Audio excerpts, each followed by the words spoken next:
یاسین پڑھا کر کبھی مراد پڑھا کر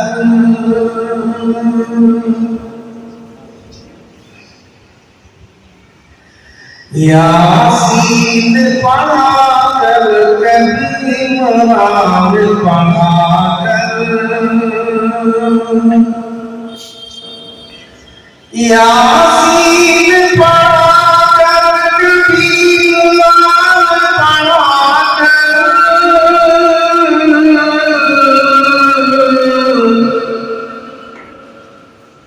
تو وقت سحر سورت رحمان پڑھا کر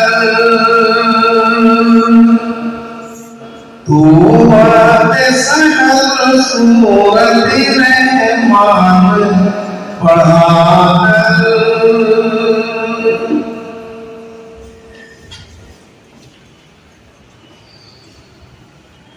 یاسین پڑھا کر کبھی قرآن پڑھا کر دل پائے گا خود قرآن پڑھا کر. شروع جلسے سے مسابقہ تھا جس میں درمیان میں سبحان اللہ ماشاءاللہ آہستہ بولنے کی گنجائش ہے. میرے رب کے کلام پاک کے صدقے میں یہ اشعار پڑھ رہا ہوں. ایک ہی آواز میں کہیے سبحان اللہ. دل پائے گا تو قرآن پڑھا کر اللہ کی رضا تجھے چاہیے بندے. اللہ کی رضا تجھے چاہیے بندے.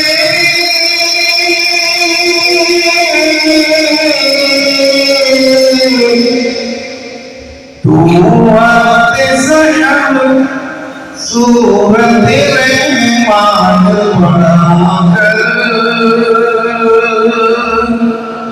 تو وقت سحر سورت رحمان پڑھا کر بخشش کا اپنے واسطے سامان بنا دو.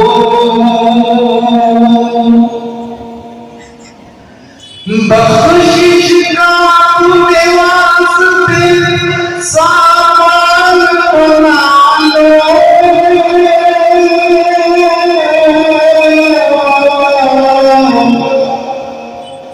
بچوں کو اپنے حافظ قرآن بنا دو. بچوں کو اپنے حافظ قرآن بنا دو.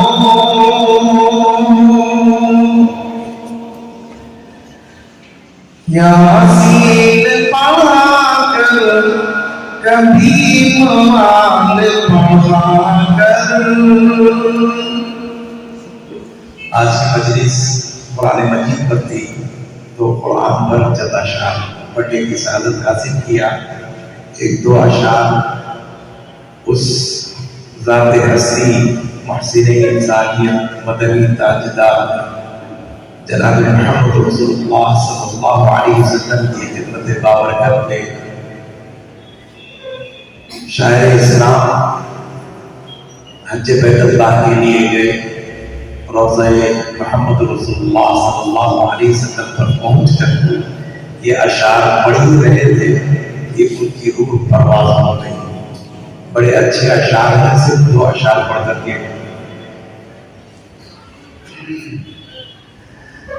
ادھر ڈھونڈتی ہے ادھر ڈھونڈتی ہے مدینے کو میرے نظر ڈھونڈتی ہے جہاں ڈھونڈتی ہے جدھر ڈھونڈتی ہے محمد کو میری نظر ڈھونڈتی ہے محمد کو میری نظر ڈھونڈتی ہے نظر جس صحیفے پہ پڑتی ہے میری نظر جس صحیفے پہ پڑتی ہے میری مدینے کی اس نے خبر ڈھونڈتی ہے مدینے کی اس نے خبر ڈھونڈتی ہے میری چشم میں پرشاؤ کھویا ہوا ہے میری چشم میں کھویا ہوا ہے مدینے کی شام سحر ڈھونڈتی ہے یہاں ڈھونڈتی ہے وہاں ڈھونڈتی ہے محمد کو میری نظر ڈھونڈتی ہے محمد کو میری نظر ڈھونڈتی ہے انہی چند اشعار پر میں اپنی بات کو ختم کرتا ہوں وآخر دعوانا الحمدللہ رب العالمین أعوذ بالله من الشيطان الرجيم بسم الله الرحمن الرحيم ووجدك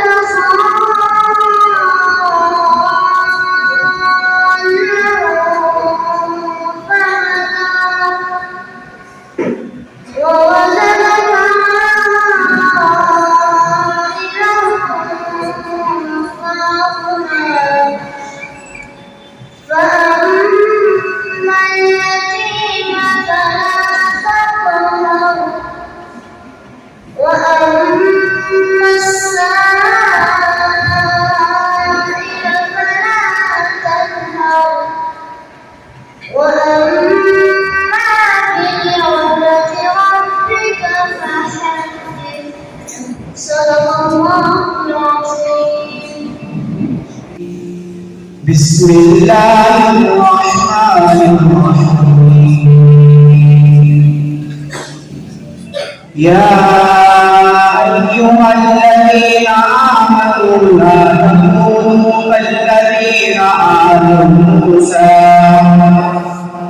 كالذين آذوا موسى فبرأه الله مما قالوا وكان عند الله وجيها يا أيها الذين آمنوا اتقوا الله وقولوا قولا سديدا يصلح لكم أعمالكم ويغفر لكم ذنوبكم ومن يطع الله ورسوله فقد فاز فوزا عظيما إنا عرضنا الأمانة على السماوات والأرض والجبال فأبين أن فأبين أن يحملنها ويشفقن منها وحملها الإنسان إنه كان ظلوما جهورا. بسم الله الرحمن الرحيم.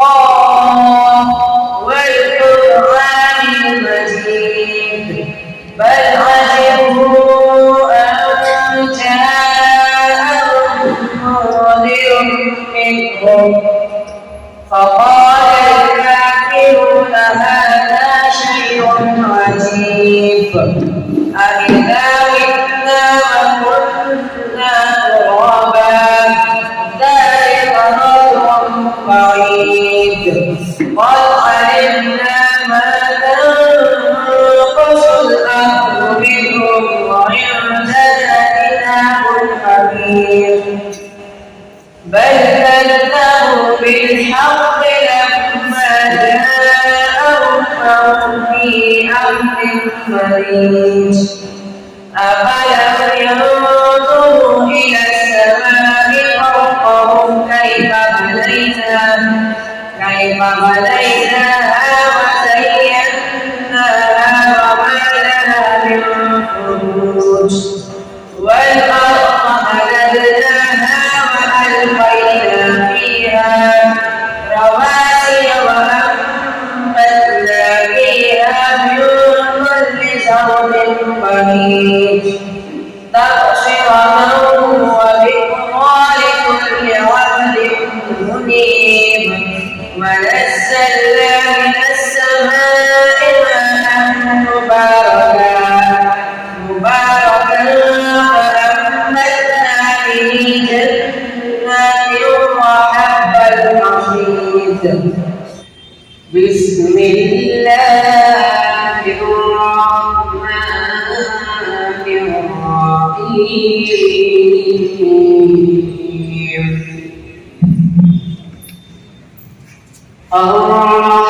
الرحمن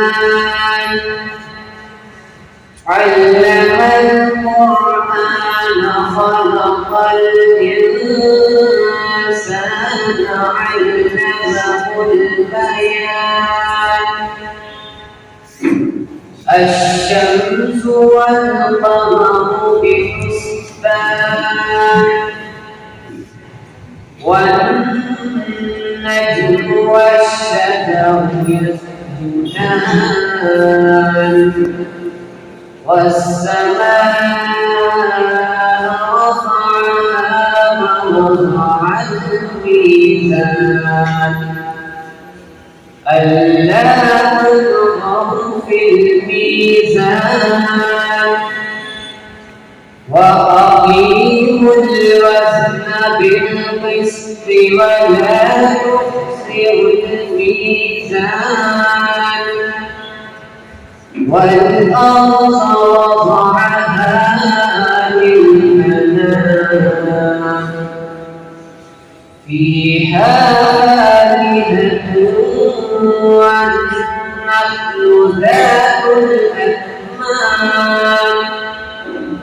والحب ذو العصف والريحان فبأي آلاء ربكما تكذبان.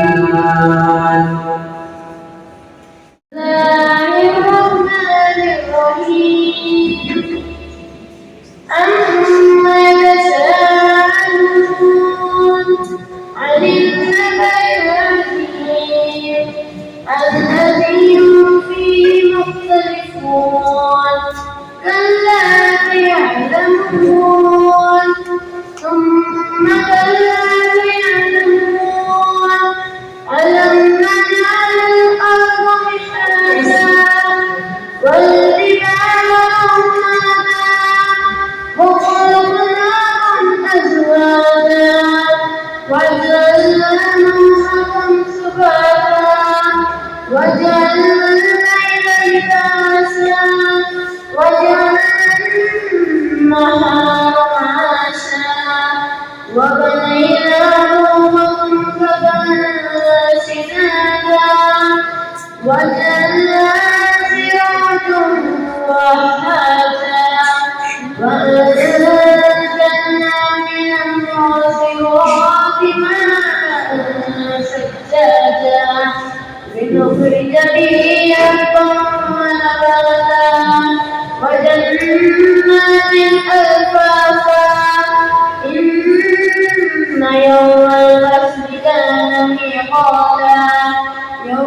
أكوابا وسيرت الجبال فكانت سرابا إن جهنم كانت مرصادا للطاغين مآبا أعوذ بالله من الشيطان الرجيم بسم الله الرحمن الرحيم ألف لام ميم ذلك الكتاب لا ريب فيه هدى للمتقين الذين يؤمنون بالغيب ويقيمون الصلاة ومما رزقناهم ينفقون والذين يؤمنون بما أنزل إليك وما أنزل من قبلك وبالآخرة هم يؤمنون أولئك على هدى من ربهم وأولئك هم المفلحون إن الذين كفروا سواء عليهم أأنذرتهم أم لم تنذرهم لا يؤمنون ختم الله على قلوبهم وعلى سمعهم وعلى أبصارهم غشاوة ولهم عذاب عظيم أعوذ بالله من الشيطان الرجيم بسم الله الرحمن الرحيم الرحمن علم القرآن خلق الإنسان البيان الشمس والقمر بحسبان والنجم والشجر يسجدان والسماء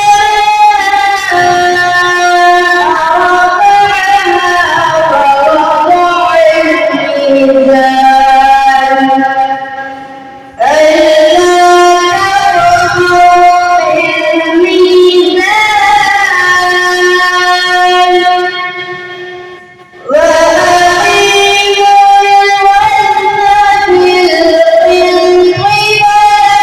ووضع الميزان والأرض وضعها للأنام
لقد حق القول على أكثرهم وهم لا يؤمنون.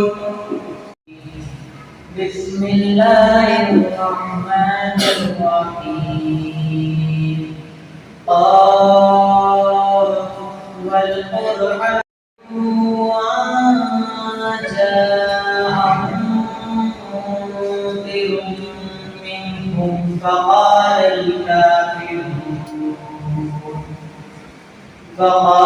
الكافرون والأرض مددناها وألقينا فيها رواسي وأنبتنا فيها من كل زوج بهيج تبصرة وذكرى لكل عبد منيب. ونزلنا من السماء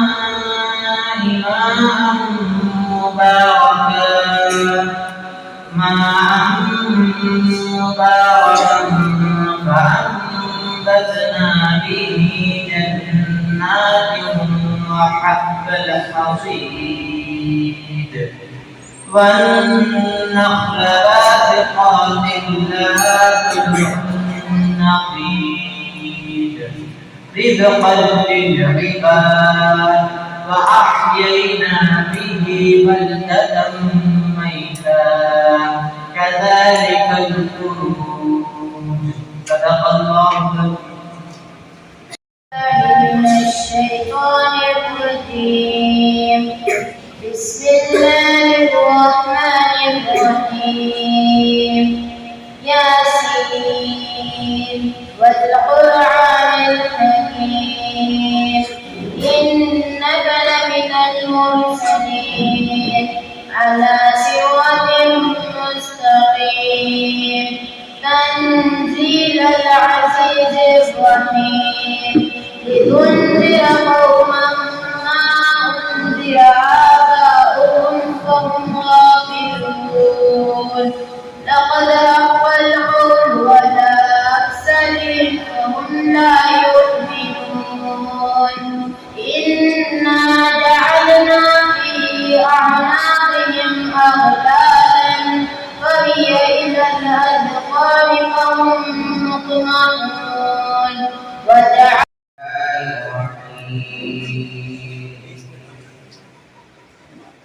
فيومئذ وقعت إني ظننت أني فوقها دانية.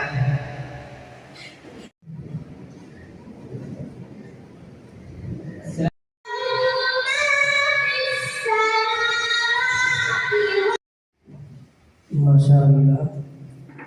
अब मैं इस बस में कि पहली बेल जो बज रही है वो 2 मिनट पर बज रही है, उस पर ना छोड़कर जाए। अगर हो गया है तो अलग बात है, अगर अपना जो है मिराज खत्म ना हुई तो जो छोटा सा महफिल छोटी सी मजलिस नजर आ रही है, ये ऐसी ही है गोया के समंदर के अंदर एक कश्ती चल रही हो। लहर गए मैं इस प्रोग्राम के इख्तिताम के लिए दुआ करने के लिए दावत देता हूँ हमारे भाई और मेहमान। बेंगलुरु के बिस्मिल्लाह नगर में मौजूद बीईटी तालीमी इदारे में इंटर स्कूल क़िरात कॉम्पिटिशन का शानदार इनाकाद। 20 स्कूलों के 35 तलबा ने लिया हिस्सा। मुख्तलिफ इंग्लिश स्कूलों में ज़ेर तालीम इन तलबा ने बग़ैर देखे बग़ैर किसी रुकावट के तजवीद के साथ दिलकश आवाज़ में कुरान शरीफ की मुंतखब सूरतें आयतें पेश की। इन नौनिहालों के मुजाहिरे को देखकर हर एक का दिल खुश हुआ, बाग बाग हुआ। ताकि दूसरे बच्चों के अंदर भी और घर के लोगों के अंदर भी अड़ोस पड़ोस में भी ये कुरान पाक की तिलावत का शौक और जज्बा पैदा हो जाए और हमारे घर अल्लाह की रहमतों से भर जाए। अल्लाह ताला की रहमत और खैर और बरकत का साया हम पर छा जाए। اللہ تعالیٰ ہم سب کو اس کی توفیق عطا فرمائے. بڑی بے چینی سے ہم منتظر ہیں. 23 ستمبر 2023 بروز ہفتہ BET کالج میں بڑے ہی منظم طریقے سے قرات کا مسابقہ منعقد ہوا. آل انڈیا ریم دعوت القرآن الکریم کے صدر قاری رضوان بیگ شمسی، مسجد عثمان بن عفان کے خطیب و امام مولانا سلمان السعودی، مسجد بسم اللہ شاہ کے خطیب و امام مولانا مظفر عمری بطور جج اس پروگرام میں موجود تھے. ان تین اہم شخصیات اور BET ادارے کے اساتذہ و ذمہ داروں کی موجودگی میں یہ کمپٹیشن کا پروگرام منعقد ہوا. ہر طالب علم کے لیے 2 سے 2.5 منٹ کا وقت دیا گیا تھا. مسابقے میں حصہ لینے سے پہلے بچوں نے قرآن پاک کی منتخب آیتوں کو تجوید کے ساتھ یاد کیا تھا، اور جب اس خوبصورت مسابقے کا آغاز ہوا تو ہر بچے نے بغیر کسی ڈر و خوف کے اپنا یاد کیا ہوا کلام خوش اسلوبی کے ساتھ پیش کیا. علماء دین نے کہا کہ دینی مدارس کے طلباء کے لیے اس طرح کے مظاہرے ہوا کرتے ہیں، لیکن انگریزی اسکولوں کے طلباء کے لیے اس طرح کے مقابلے بہت کم دیکھنے کو ملتے ہیں. لہٰذا اس ضمن میں BET تعلیمی ادارے کی یہ کوشش قابل ستائش و قابل مبارکباد ہے. قاری رضوان بیگ شمسی نے کہا کہ یہ معصوم بچے بڑے ہو کر ڈاکٹر بنے، انجینئر بنے، IAS IPS KS آفیسر بنے، لیکن اللہ کی کتاب قرآن مجید سے اپنا تعلق قائم رکھیں تو کبھی گمراہ نہ ہوں گے، برائیوں میں مبتلا نہ ہوں گے. رحمت ہے، مروت ہے، محبت ہے، وفا ہے، قرآن صحیفہ ہے، وظیفہ ہے، دعا ہے. بہرحال اس مقابلے میں حصہ لیے 35 طلباء میں پہلا انعام برینی سٹار کے عبد الرحمن، دوسرے انعام کے لیے 2 طلباء اقرا انٹرنیشنل اسکول کے سید صفوان اور RT نگر کی ٹریلیم اسکول کے محمد یوسف، اور تیسرا انعام وزڈم انٹرنیشنل اسکول کے محمد سعد محی الدین کو حاصل ہوا. جامعہ العلوم سٹی مارکیٹ کے طالب علم عاطف الرحمان کو چوتھا انعام دیا گیا. مسابقے میں حصہ لینے والے تمام طلباء کو سند اور میڈل سے نوازا گیا. جنوبی نیوز رپورٹ. سرفراز